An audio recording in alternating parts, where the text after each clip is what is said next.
اور اگر تمہارا پروردگار چاہتا تو جتنے لوگ زمین میں ہیں سب کے سب ایمان لے آتے. تو کیا تم لوگوں پر زبردستی کرنا چاہتے ہو کہ وہ مومن ہو جائیں؟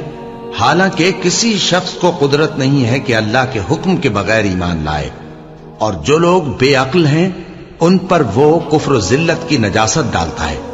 ان کفار سے کہو کہ دیکھو تو آسمانوں اور زمین میں کیا کیا کچھ ہے، اور جو لوگ ایمان نہیں رکھتے نشانیاں اور ڈرانے والے ان کے کچھ کام نہیں آتے.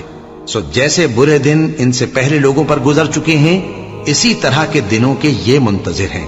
کہہ دو کہ تم بھی انتظار کرو، میں بھی تمہارے ساتھ انتظار کرتا ہوں. پھر ہم اپنے پیغمبروں کو اور مومنوں کو نجات دیتے رہے ہیں، اسی طرح ہمارا ذمہ ہے کہ مسلمانوں کو بھی نجات دیں.